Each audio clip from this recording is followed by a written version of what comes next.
Hello, everybody. Are we in? What's Are going we on? in? Hello, Stephen. I see you up there. Are we in, Byron?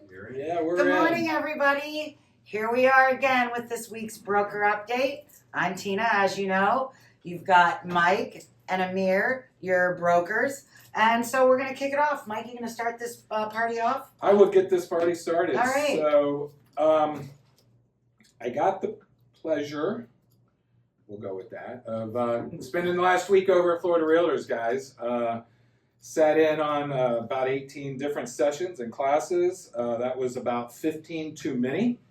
Lot of confusion over there, as you might expect, with what's going on. A lot of different opinions and ideas.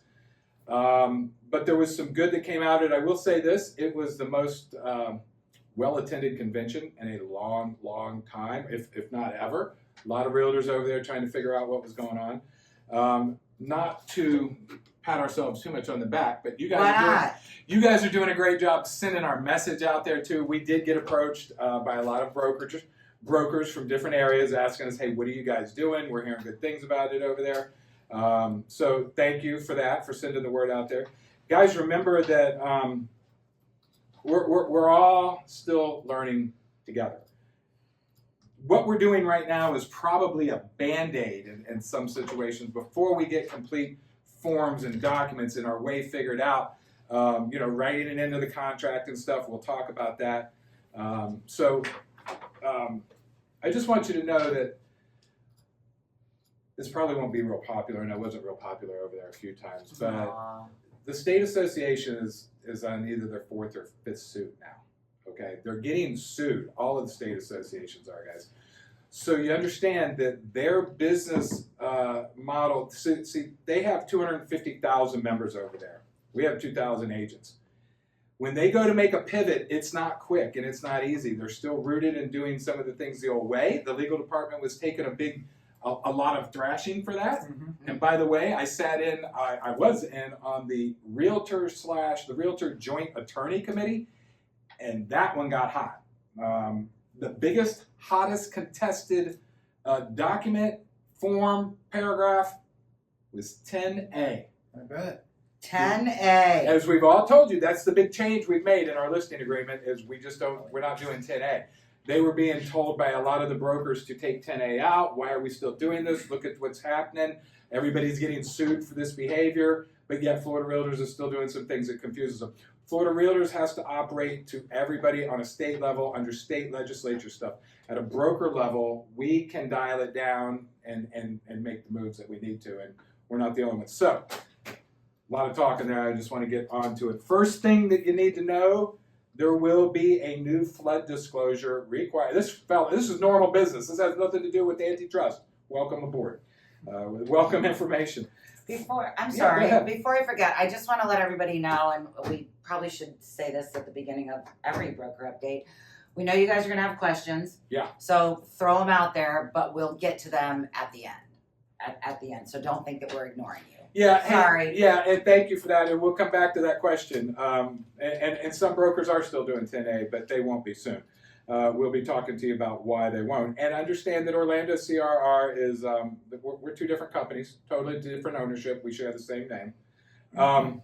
So the flood disclosure it's a legislatively required document that is going to take effect 10/1. So any seller is going to have to have a separate seller's disclosure for this flood in there. Now, we are anticipating and been told that Florida Realtors will have a disclosure for us, a form, but they were also taking a lot of heat to being a little late to the party on things.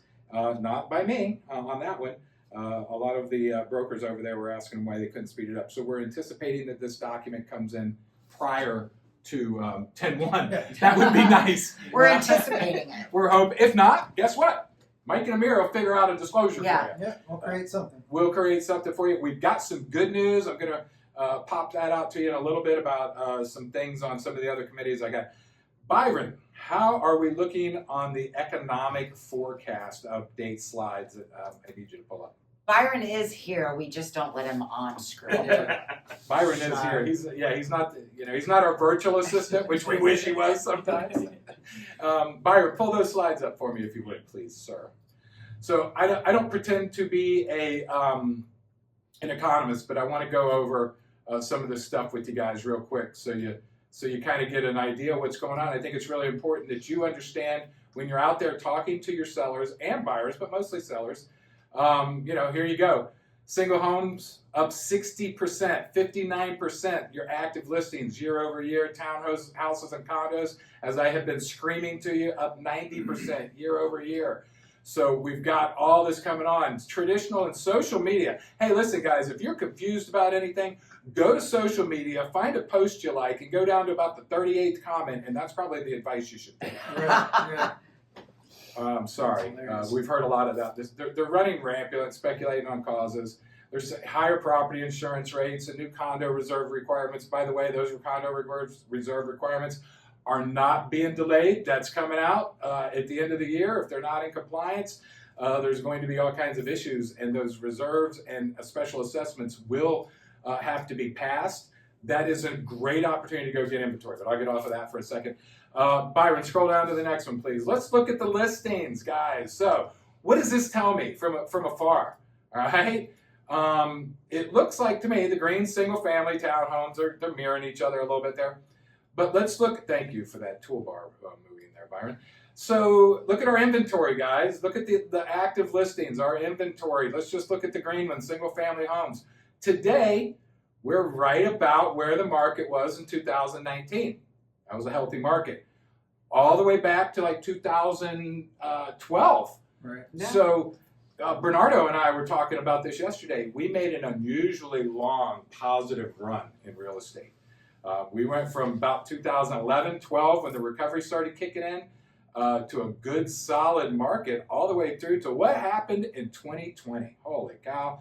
The third month there of 2020, right there, thank you, Byron, fell off a cliff. We all know what happened.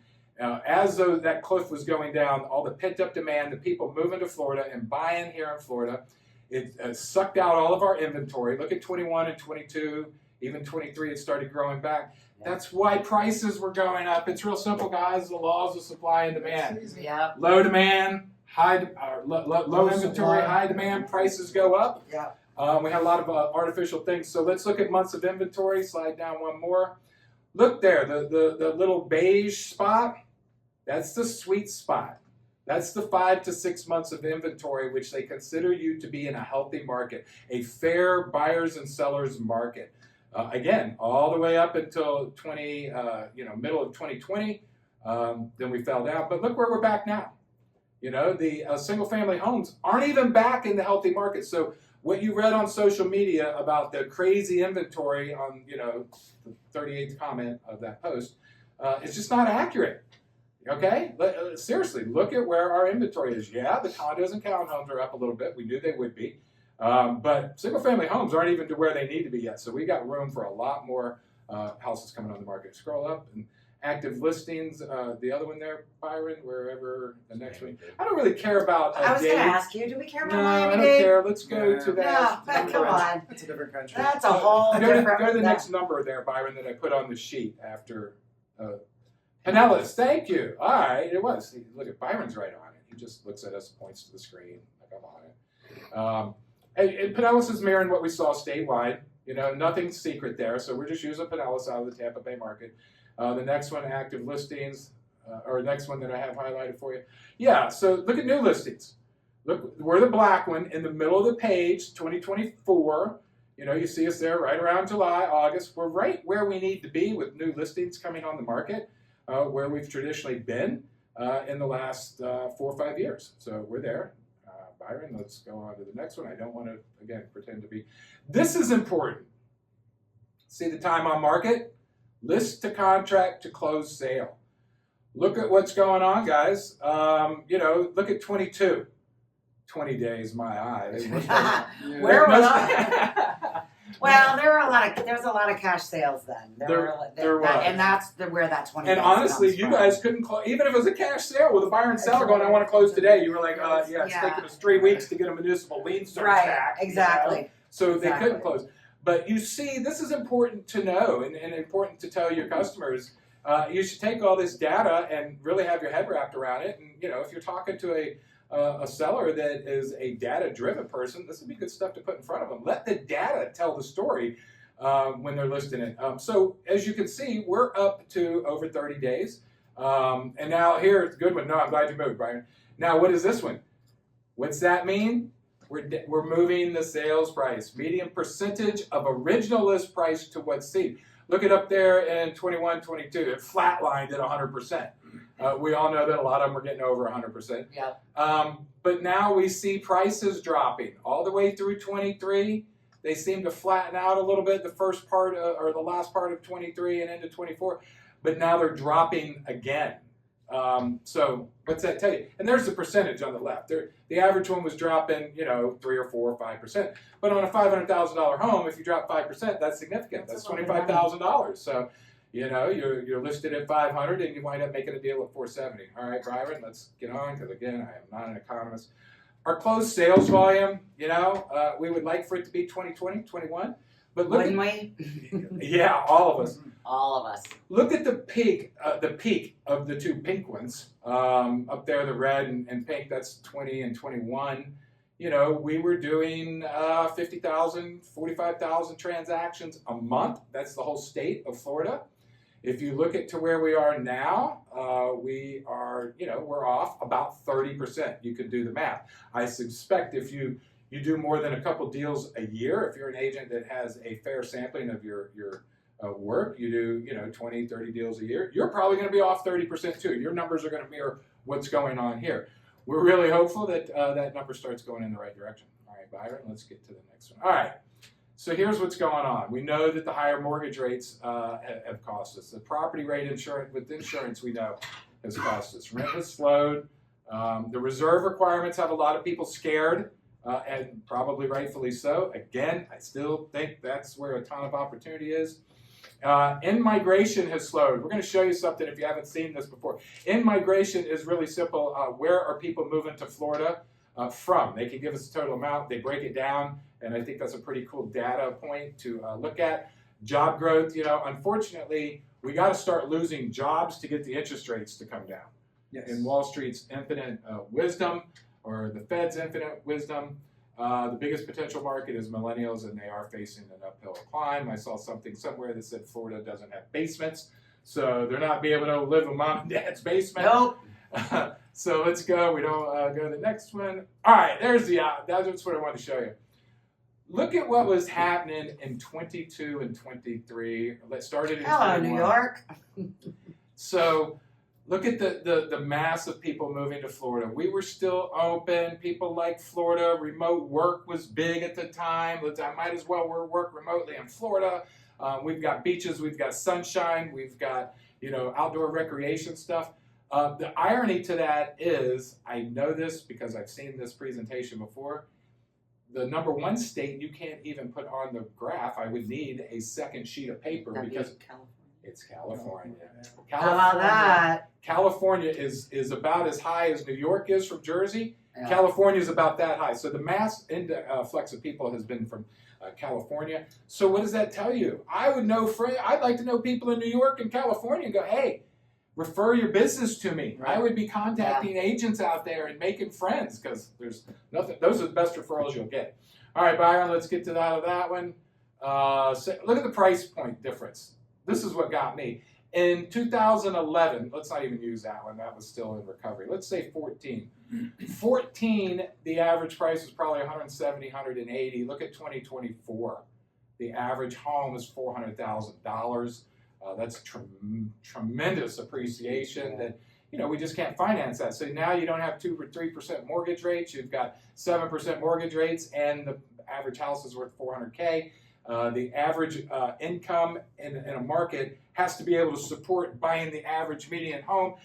If you don't have that, you have what's called an affordability crisis. That means the average worker can't afford to buy the average home.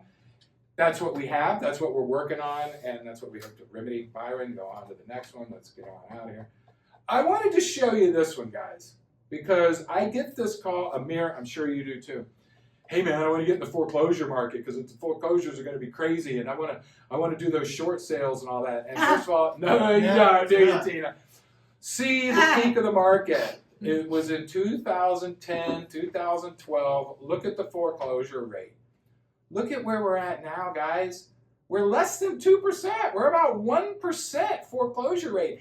To me, I wouldn't be thinking that's a great business model to go No. get in. I just think that, whatever you're hearing, the stuff, the emails you're getting, or the text message you're getting to join their foreclosure class now, or because the banks are gearing up and all this. Let me tell you the other thing, guys. We have a ton of equity. The average homeowner right now has a ton of equity in their home. They don't need to get foreclosed. They can sell it and dump out of it, short sale it or whatever. All right, Byron, hit the next one. That's it. All right. There is no more. All right, Amir, I got to drink a glass of water. Jump in here for me. That's really great data to really drive into. And like Mike was saying, there's a lot of sellers out there who are very data driven. So definitely use that data, so you can coach your sellers correctly on what their expectations should be when they list their home. So I want to, switch gears a little bit, not get into so much data, but more or less, let's get down to our market and, what's happening around here. I'm sure a lot of you have found out yesterday that Stellar MLS removed the concession field from the MLS. Nobody saw that one coming. But, What? I don't want to be I'm smug. shocked. I don't want to be smug about this or anything, but I we think told you so. There was a guy named maybe Wyke and a guy Mike, maybe Ramir. I don't know what their name was. It told you the concession fields were coming out 2 months ago. Yeah. And we have the receipts because it's on tape. Exactly. So as of yesterday, concession told field. you. Yes, told you. We told you. Yeah, I didn't want to say told you. Yeah, exactly. Yeah, you did. So those fields are out starting yesterday. Stellar is going to be doing a video on Friday at 1 p.m. You can sign up for that. Where Mary Jo Cowan, the CEO, will go down and talk about probably why they took them out and probably give you a little bit more in-depth information. It's probably going to be a good class to go into. Just get some information, background information. And, to get to that, it's on their Facebook. You can always go to, I think it's stellarmls.com/commission is their website for it, and it'll be posted on there. But, I think there was just so much confusion out there with agents. They thought, oh, commission has been removed. They had this new field concession. Let me just put whatever the seller was going to offer in the. And it was like, no, that's not what it is. You can't do that. Concession, commission, two different things. But we had a lot of people with confusion. I think that's probably the main reason they took it out. One thing that they did put out there is that you can still, if the seller does want to offer a concession to the buyer, you can still put that in your public remarks and realtor remarks. But it has to be a dollar amount. It cannot be a percentage. They don't want, I assume it's because they have an algorithm that goes through and checks all the verbiage, and if they see a percentage in there, it'll probably get that algorithm will get picked up as a commission, so they want to make sure it's a dollar amount instead. So that'll be able to be put in there, and I'm sure Mary Jo will go over that on Friday. Mike and I got an email last Friday that was saying something along the lines of, it was from Stellar, said that we have some agents who have the word commission and compensation somewhere in their listing. So if I were you and you have a listing out there, get in front of it, go out, check your listings. Make sure you don't have that word commission or compensation anywhere in that listing. Because as we've already seen, a couple of our agents have already been hit with a $500 fine. There's no warning. Yeah, this is your warning. Yeah, exactly. Because the second one is what you guys 2,500. Yeah, it's going Nobody right wants to that. Third one, you're finding a new MLS, and chances are they're the only game in town, so you're not. So I have to tell you a little funny story, and I haven't even told Amir this, but I was over there at 18 meetings and running around crazy, and I was trying to keep an eye on my email to my phone, and I saw this thing, and I don't see real well anyways, and or hear or listen very well. And I'm on the phone, and I just, whenever I'm really confused about something, I send it to Amir and say, hey, can you fix this? So I shot that email to Amir, and I said, hey, can you fix this? I think it was about 4:40 on Friday. I didn't realize that he got into it, and I go, hey, He goes, thanks for sending me that. We got 1,587 listings that I need to go through and get minutes. That's not what I meant. So, Stellar doesn't make it easy for us to go in and try to figure out which one it is.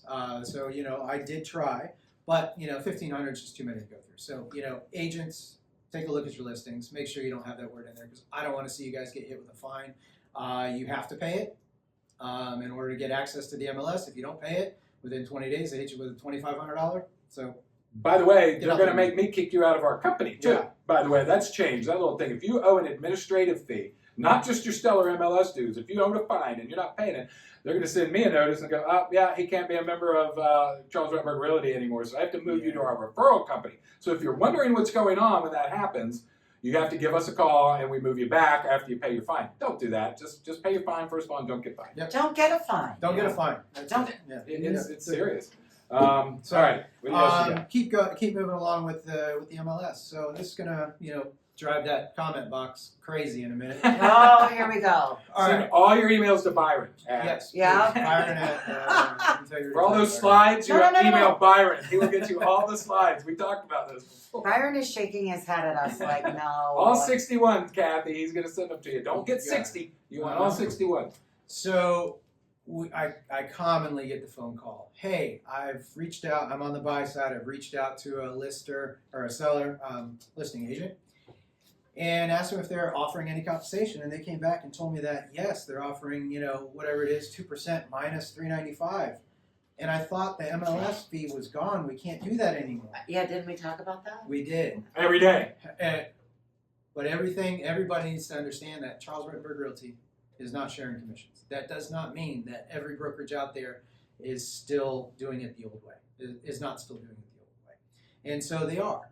They're checking the box on paragraph 10A and they're sharing commissions. So can they still take a little bit away, that $395 fee away? Yes, they can.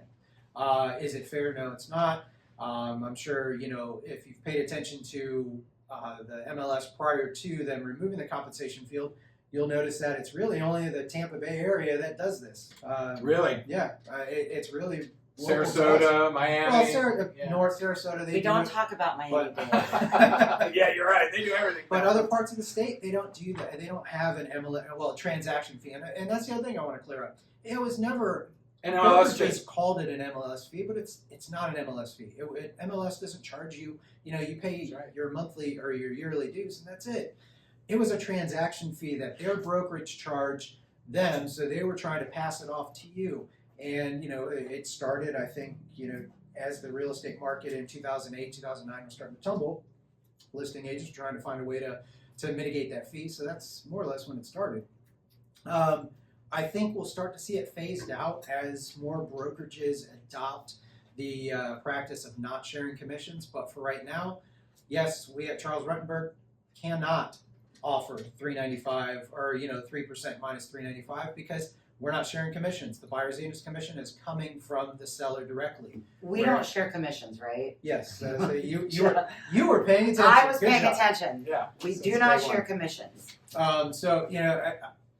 I know it's unfortunate, but I try to tell agents, go back to them and argue with them about it. Negotiate it. Say, you're calling it an MLS fee. It's not an MLS fee. It's not even in there anymore. So try to negotiate it down. There's nothing wrong with that. But at the end of the day, can they still charge it? Yes.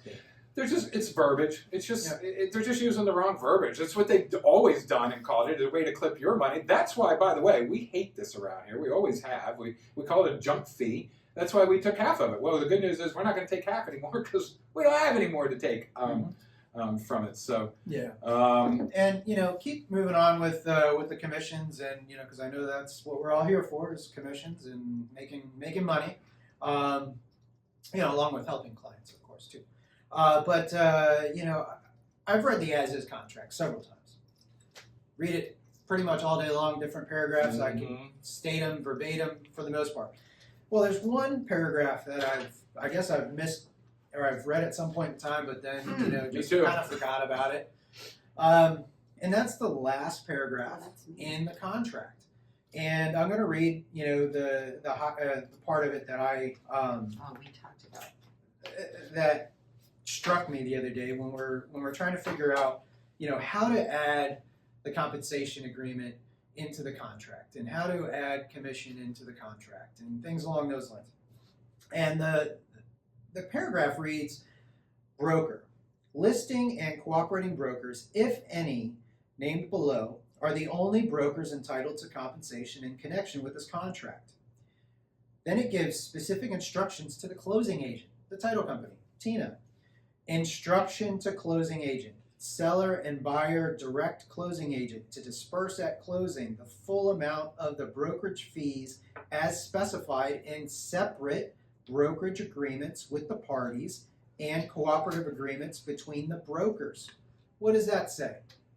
If I have an outside agreement that says I'm entitled to compensation, then the title company should disperse commissions with respect to this paragraph. Yeah. You are correct. Thank you. I was looking for that. Attaboy. Yeah. Yeah. And then, of course, the last paragraph, or the last sentence in that paragraph, this contract shall not modify any other or any offer of compensation made by seller or listing broker to cooperating brokers.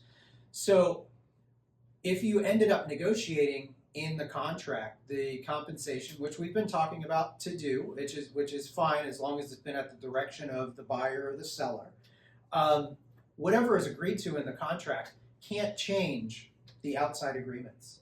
So that's where it's very important to get the compensation agreement, have your buyer brokerage agreement stating you are getting paid this, and then have the compensation agreement. Yep, seller to buyer broker, or seller's broker to buyer broker. Yeah. So the logic behind that is real simple.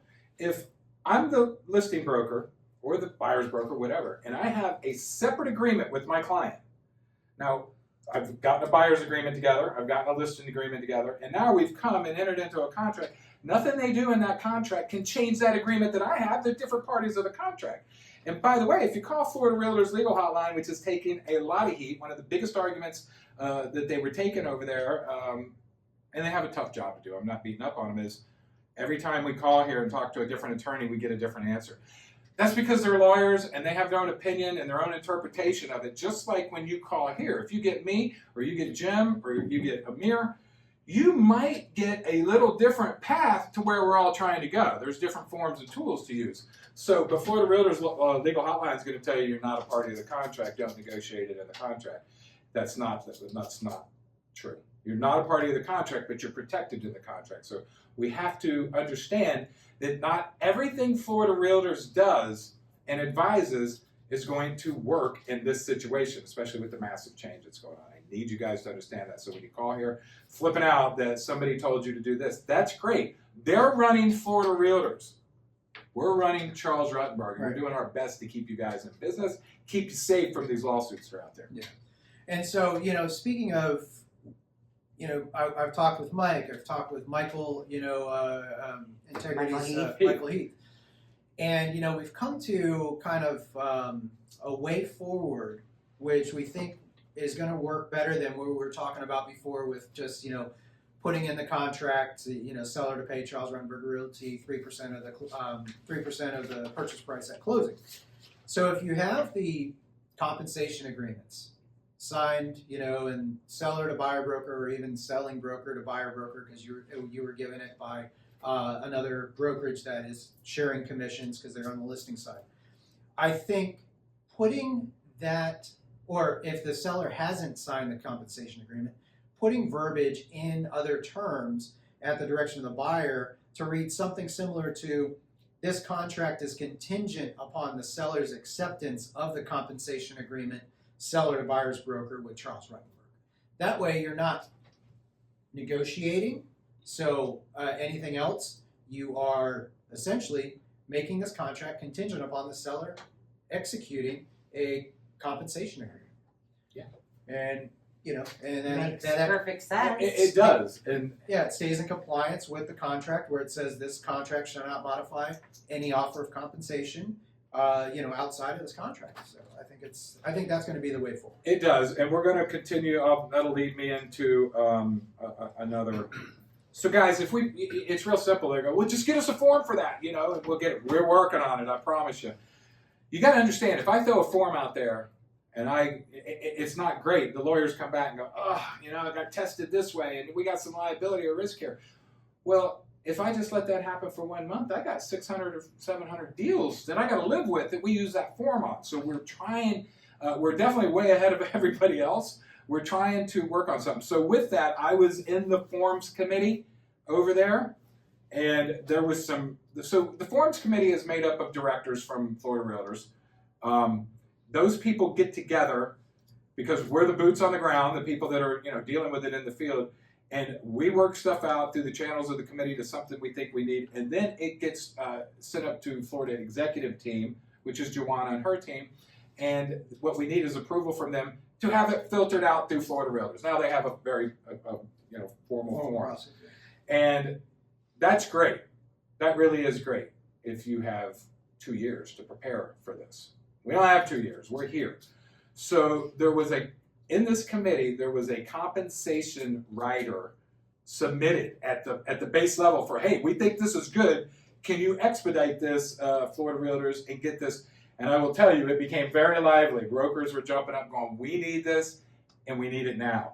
They told us at Florida Realtors that they would be reviewing that in like mid-October, to a thunderous round of boos. They were like, you don't understand. We need this now.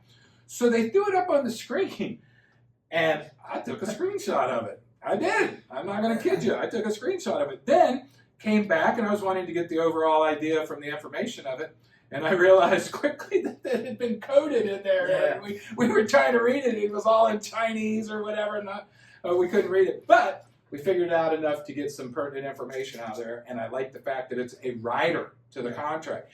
So I just want to tell you, I don't have it today, but we're working on it. We're working on it. This would make it so much easier. Like Amir just told you, you would just put your contract together. You check the box 19, I believe it is, other. Yep. You attach this rider because it's not an official named one in there. We're going to call it a compensation rider, and you send it over with your contract. You don't have to worry about, we're going to take the work of you handwriting any provisions in there and whatsoever. Now, we're working on it, guys. We're working on it. I promise you. I've got 2 attorneys working on it. I've got, well, Michael doesn't know, but he's going to be working on it soon too. Okay, I'll give Michael a call. Give him a heads up. But I got general counsel working on it right now. And again, I can't just whip it up and give it to you because we have to live with this. It's an official thing.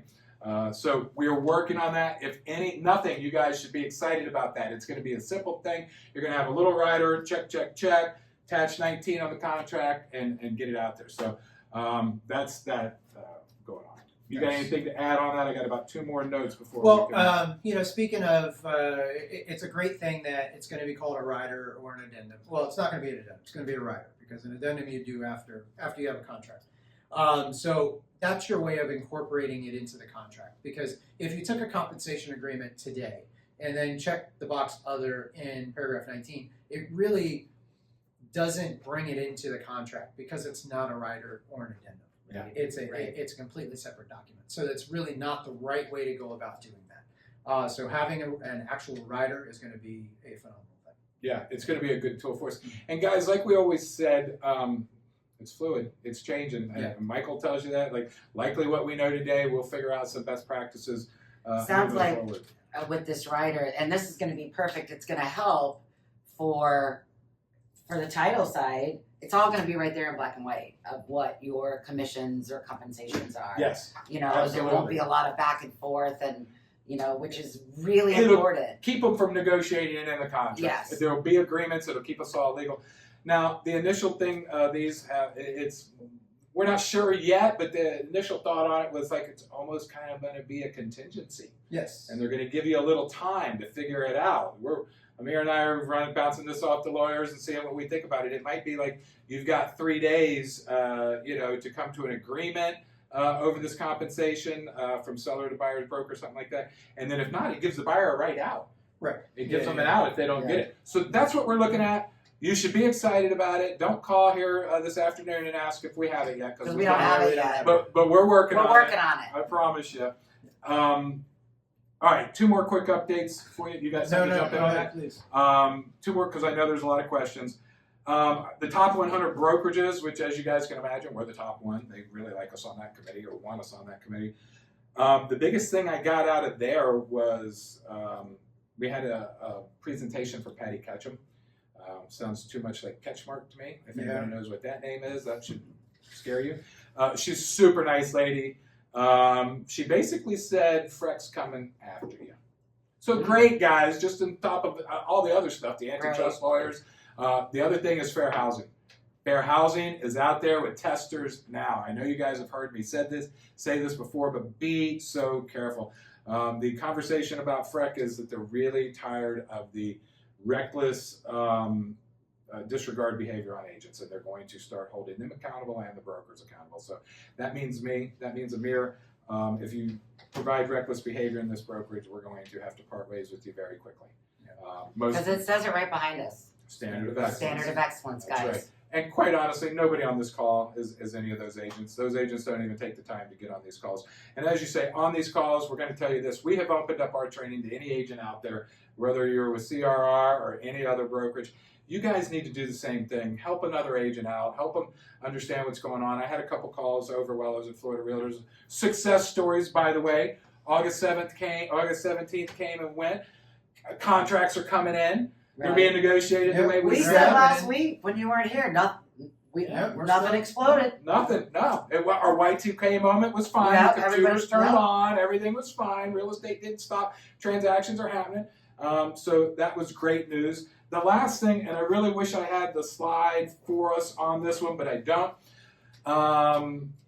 Because I'm requesting it. I'm not so sure I'm their favorite person over there right now. Because I will ask the hard questions. In the legal update, Joanna was giving us some context. And she said, I want you to keep up what happened in context. And it was a good presentation. She showed us that in 2020, there was about $1 billion in antitrust. In 21, there was about $2 billion awarded in antitrust suits. And then in 23, it was about $3 billion. You saw kind of like a healthy real estate market going up a little bit. In 2023, that last number was 22. In 2023, the number went to over $10 billion in antitrust lawsuits. She was telling us to keep it in context that we only got sued for $417 million. NAR, she was talking about. Only got 417. It's not a big deal. Out of the 10 billion, we were a little player. I think Verizon had 2 billion or something, and I got like 78 cents back from a antitrust settlement, I believe, on my cell phone. Yeah, I got that check for 78 cents. Costs more to send the check than to the check. But so it was a good point. Keep it in context. We got a slap on the wrist. Well, 417 million, a slap on the wrist for me. But that's not what I saw. As a kind of a data guy person, I saw growth. Mm-hmm. Wow, spike in 1 year. Guys, this is the new attorney land rush. They are coming after you. And by the way, we're going to have some policy around here that you all will have to sign regarding antitrust behavior. Yeah. It's coming. We're working on that too with the attorneys. It's to protect you and the brokerage. There is no E&O insurance for antitrust behavior. So you're going to have, and by the way, back to 10A, back to cooperative compensation. You know why Stellar pulled it out, right? They don't want to get sued. Yep. You're turning the concession field into the compensation field. The DOJ lawyers, the FTC is now involved, the CFA, all these three-letter agencies are coming after us. That it's not going away. We're going to keep you protected. You got to do business the way we tell you to, though, guys. We're staying is one step ahead of it as far as we can. So exactly. Yeah. I mean, when it comes to the class action lawsuit, it's done. It's over. They won. Still got a war to fight. There's going to be a lot coming down the pipe, and unfortunately, attorneys know that they can't go after another class action, but what they can do is they can go after individuals. Yep. They can go after teams. They can go after smaller brokerages. And, just last week, we took a very strange phone call here, and you could tell it was a tester. It was either a tester or it was an attorney, investigator or something, asking specifically about, if we're offering compensation. Yep. And our standard, if somebody calls in to inquire about a property, another agent or whatnot, is we always turn them over to the listing agent. said, "Oh, we need to give you, get you in touch with listing agents." And their response was, "Oh, well, you're the brokerage. Aren't you supposed to have Absolutely. a copy of the listing agreement there? Aren't you supposed to know what's going on with this?" So I knew right off the bat, it's a tester. It's somebody out there. So they're definitely doing it. CYA, Yeah.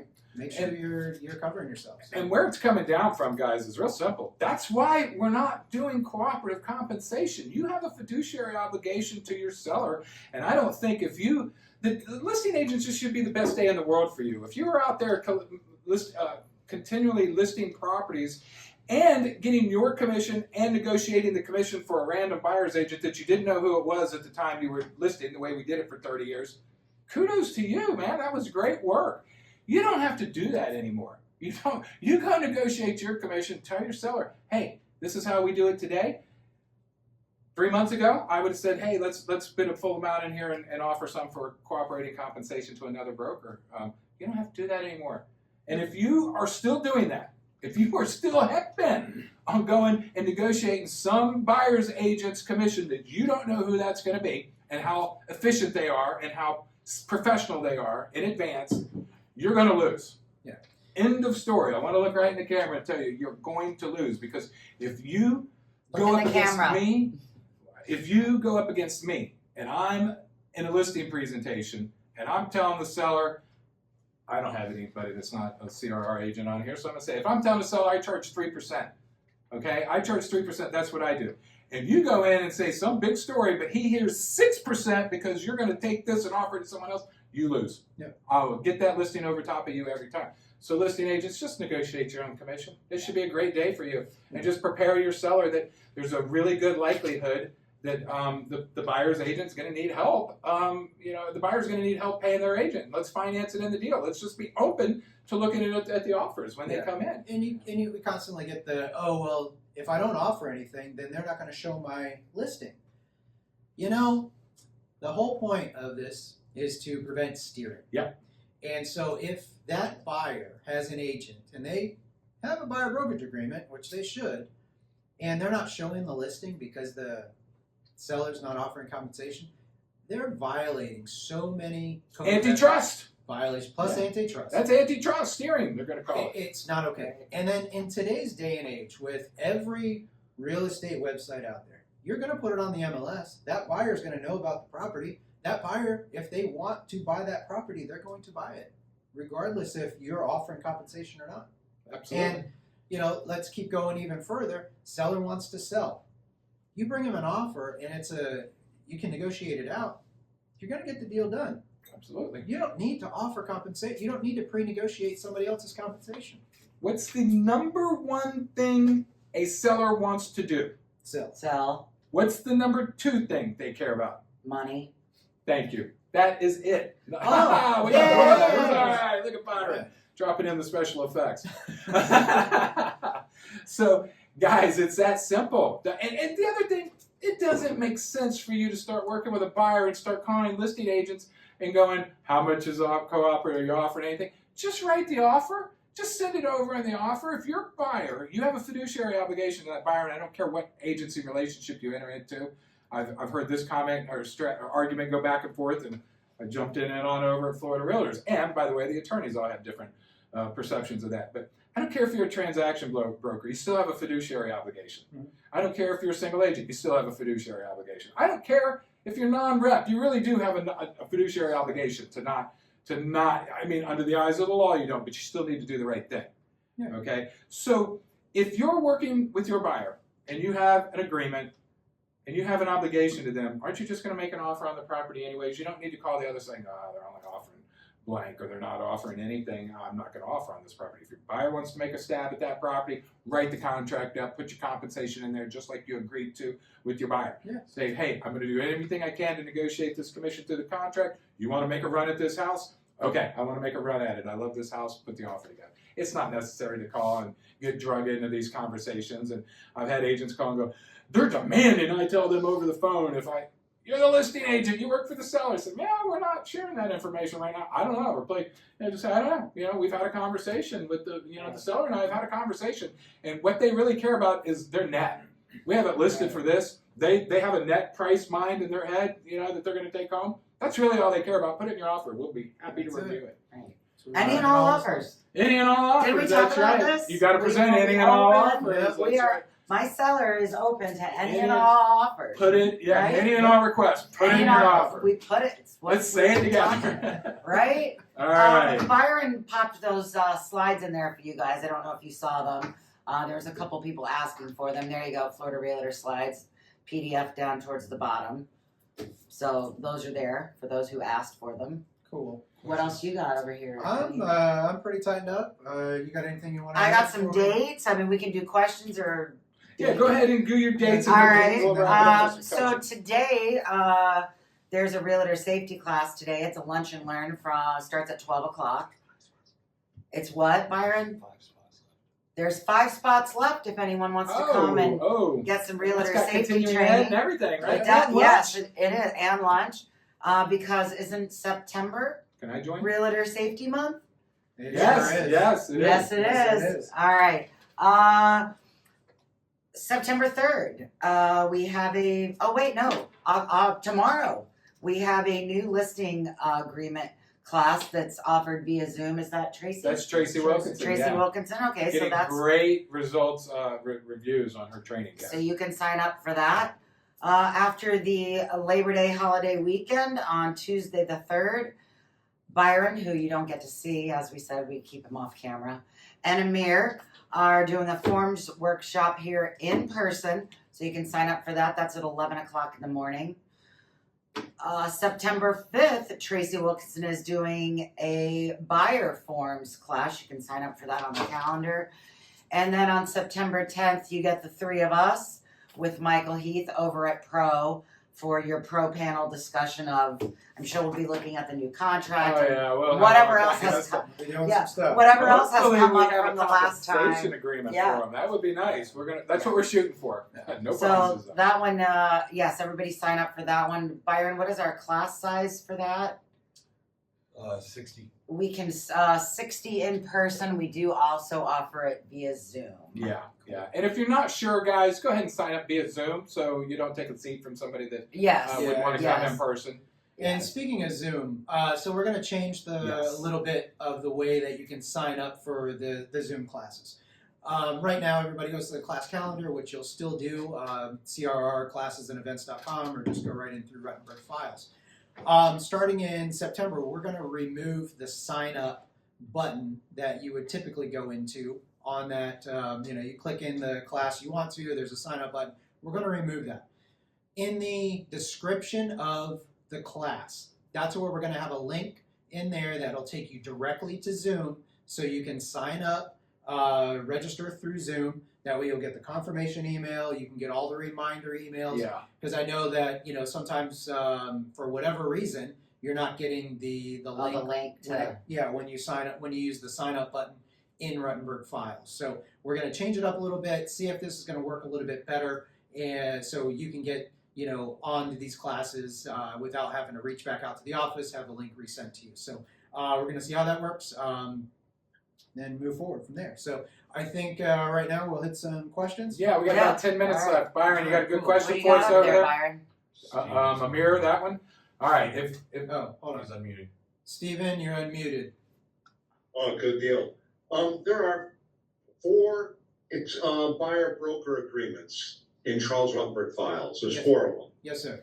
There's exclusive buyer broker, there's a showing agreement, exclusive buyer broker agreement, and there's one other. Pre-touring. free touring, yep. Which one do I use? Great question. So Which one? They're all basically the same, Well, and no. there are some slight nuances amongst them, but well, there's definitely in some. your opinion, which one do you think is the best one to use? If it were me, I would always use the exclusive buyer brokerage agreement. And I forget the. I mean, you can use the exclusive buyer brokerage agreement, which is put out by Florida Realtors. I like ours that we put out, which is called the exclusive buyer brokerage agreement and right to tour property. Yeah. That's the full name of it. Yeah. So those two there put your relationship with that buyer as an exclusive relationship. So I know we throw around that term married, that you are now, have an exclusive relationship with that buyer. Like an exclusive Yep. sale, Oh, you're right to dating. sell, listing Yeah. agreement. Yeah. So exactly. Just like your exclusive right to listing agreement. So if the buyer goes and buys any property, they owe you a compensation. The pre-touring though. Pre-touring is very, very light. It says in there they may owe you a commission, but it also says in there that if they decide to work with you, that they would sign another agreement, which could be could be an exclusive agreement, could be the showing agreement. I think if you have a good relationship, or if you have taken my advice or taken Bernardo's advice and slowed things down, met with the buyer ahead of time, had a buyer consultation, I think it's very easy to show your value and get an exclusive buyer brokerage agreement signed. If you are working with Zillow leads or Realtor.com or whatever leads, people that they just called you today and they want to go see this property this afternoon, then at a very minimum you need to have that property pre-touring agreements. The pre-touring agreement is just to keep you legal. Yep. Okay. NAR said, or the settlement agreement says, you got to have a written agreement before you enter a property with a buyer. That'll keep you legal. It's the least cumbersome to the client, to the customer. They shouldn't be too scared to sign something like that. Exactly. But at the same time, if it has nothing to it, there's no teeth in it. So if you show them that property today and then they go next week and buy it straight from the seller, I think you're going to have a hard time trying to get your commission from that person. Yeah. So if you can get the EBB, get it. Go for the fence first. Take the single if you need to, but moving on. Yeah. And on that EBBA. Start high. You can always Right. You can always walk it down. Right. Exactly. With the exclusive buyer brokerage agreement, if you needed to do it for a short period of time, do that too. Yeah. You can do that agreement for the weekend. You can do it, for the week. But at least you're protected. In my opinion. If you're going to work and they wind up buying something you show them, you're going to get paid. Yeah. So all right. What else Hey, you got? number two. I have number two. Oh, two And questions. that is, I buy some leads, and then I get a phone call from an interested party, and he says, I'm interested in this property, what can you tell me about it? I bring it up on the MLS, I talk over basically just what's in the description, and then they start wanting to know, will they accept a lower offer? At that point, when they start negotiating offer stuff, that's when I should start entering into that buyer brokerage agreement.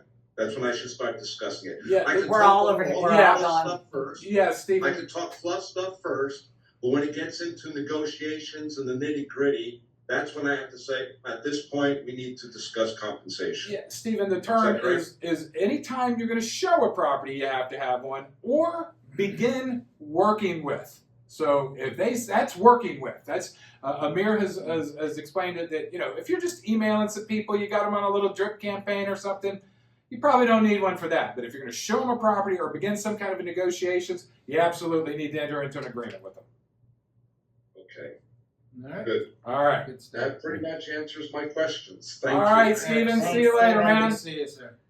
What else we got, Byron? Kathy. All right. Oh, Amir. If the seller hasn't signed Compensation. compensation agreement, you said this contract is contingent upon seller's agreement to compensation agreement. I didn't catch Oh. that. Okay. So the verbiage that I was saying that you'd put in paragraph 20, the as is, if the seller hasn't signed and provided you with a compensation agreement, then I would put this contract is contingent upon seller's acceptance of the compensation agreement, seller to buyer's broker with Charles Rutenberg Realty.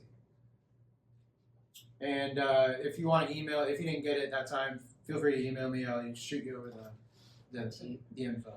Joyce Ann, is that your next one? Yeah, we're going to Byron? need a little more information, I think. What do you suggest when you have the listing and get the buyer? Oh, okay. Sorry, I do yes, understand. Both. Okay.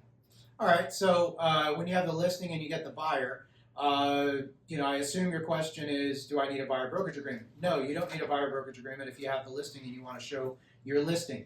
You don't need a buyer brokerage agreement to write a contract if that's all you're going to do. If the buyer is going to be unrepresented, all you need to do is provide them with a no brokerage relationship disclosure. However, if you wanted to charge them a fee, then yes, you're going to need to, and you want to do some sort of representation with them, then yes, do a buyer brokerage agreement with them. Next one. Yeah, it's the MLS fee for Okay. the $395. What do we suggest? There is no MLS fee anymore. I mean, if you're sending your agreement over, let's say you have a signed 3% with your buyer's agent, you send it over and they kick it back at something less than that, then you have the right to either waive it, reduce it to your buyer, the balance that your buyer would owe you, or charge it. You can say, hey, listen, I know you want to buy this property. You have an agreement that I work for you for 3%. They're offering 2.37 or whatever it happens So to be then minus the this. buyer's going to pay. The buyer's going to have to pay the difference, or if you decide you're going to modify it or that agreement, you can always go modify it down and give your buyer a break. That's your call. I have a vacant land listing. Do I ask the seller to sign an addendum regarding the commissions paid? Amir, I'll kick that one to you. Hold on, I got to read that myself. I have a vacant land. I have a listing. vacant land listing.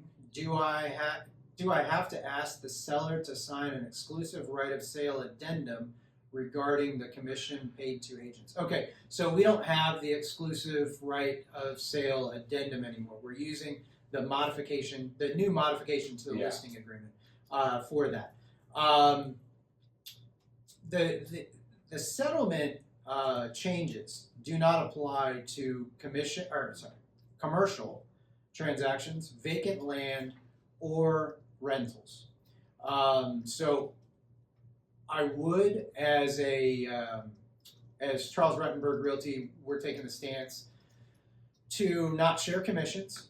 And that's going to be across the board, Right. whether it's Doesn't matter. commercial, vacant land, or rentals. So yes, go ahead and do a modification and modify boxes 3 and 4. Is the Zoom going to just shut off? All right, Steven, I have a Steve fair has a- housing. All right, you got project. it, Steven. You got to fire away, buddy. We're about to run out. I hope we don't get cut off here.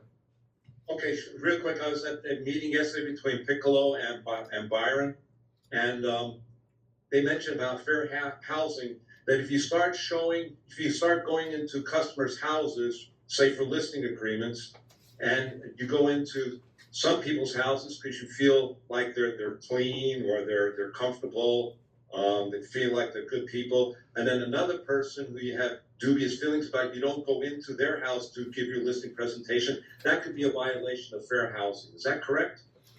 Well, if you make a choice about whether there's going more to to it. September is house Realtor agreement or Safety not. Month. There's a safety class There's today. more to it than that, Stephen. But honestly, if you don't want to go in the house to get a listing agreement signed, you probably don't want to list the house. How are you going to show it if you can't go in there? So, I'm not sure that I can answer that. You just need to treat everybody the same exact way. If you want to get in trouble with a tester, this is what they're doing with fair housing. They're putting testers out there. This is what I've heard, directly heard from over at Florida Realtors, as I was in it in January, and I was in it again last week, one of the seminars, that the people that are getting tested are getting somebody they don't know. And you guys that do internet leads, you could very well have somebody you don't know contact you, says, hey, I'm looking for 322 at this price range. I want to be 30 minutes from the airport. And you set up a search and send them a bunch of stuff. You don't hear anything from them. About 6 months later, you get another call from somebody you don't know. And now this is the same situation, different buyers, but just different. They want to be 30 minutes from the airport. This is their price range. This is the 322 they need. And because of maybe what you thought you heard, you send them a different search. Yeah. You just committed fair housing. You need to make sure you have the same criteria, sending the same prospective properties to the same people based on what they're looking for, not any of the protected classes. There's 7 protected classes. We don't do that. Nobody does that. Or I don't say nobody does that, but we don't know anybody that does that. I'm not showing one person because of their religious beliefs or something. Just use your head. Be the good person you are, Stephen. You'll never have a fair housing problem. That, I know you, Stephen, that much I'm convinced about. Thank you. All right. Last question. Oh, last question. Last question. All right. Where? Where is it? There. Jorge? Jorge. Yeah, can you hear me? Yeah. Okay. Yeah, I recently got an offer where the buyer is not requesting compensation to his broker. However, he included the compensation agreement already pre-filled. Would that be enough? I'm not If the understanding. buyer is Say it one the more buyer time. Is it your listing? it is my It's your listing. listing. Okay, and you received an offer. I receive an offer, but the buyer is not requesting compensation in the contract for Okay. his broker. However, he included a compensation agreement, sellers to buyers broker agreement. That's fine. So is that enough?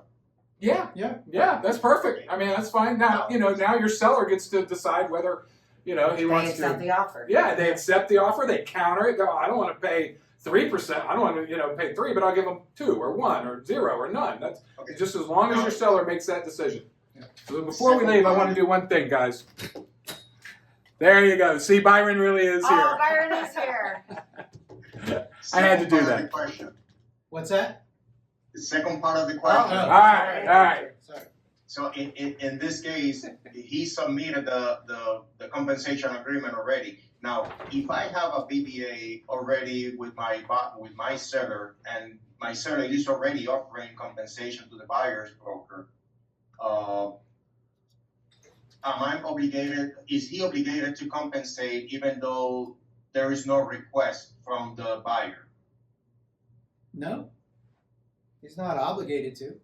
I'm not sure I follow the question. You have a BBA with your seller, you said? No, in my listing agreement, I have my seller is already offering compensation, potentially offering compensation to the buyer's You're going to broker. need to modify that agreement if you have a blanket session. That's why we don't suggest putting a number in there, because why would a listing agent, I know this is how we've always done it, Jorge, so I'm not picking on you. Okay. But why would a listing agent nowadays, with the new practices, go negotiate your commission?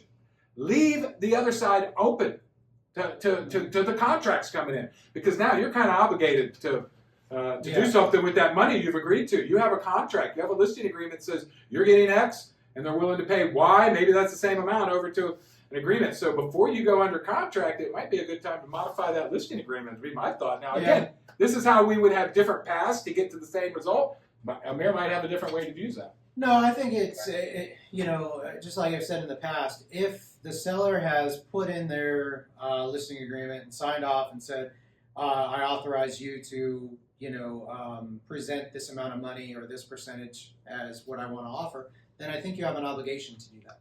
Yeah. Okay. Yeah. Or modify that agreement and go, hey, wait a minute, we rethought this. Because honestly, let's talk about this. I have the word written up here, and we're going to leave with this, but we have a fiduciary obligation to all these people. Are you doing the best fiduciary job to a seller if you tip your hand and show your cards to a buyer's agent? Go, yeah, we got 3% in this for you, or 2.5%. Maybe the buyer's agent only didn't want anything. Maybe they're representing their brother, their mother, themselves. I don't know. But you should wait till it comes in before you put all the chips on the table into their pile. Go, hey, here's what we got. I don't think that's doing the best thing for your seller, for their bottom line. Do you?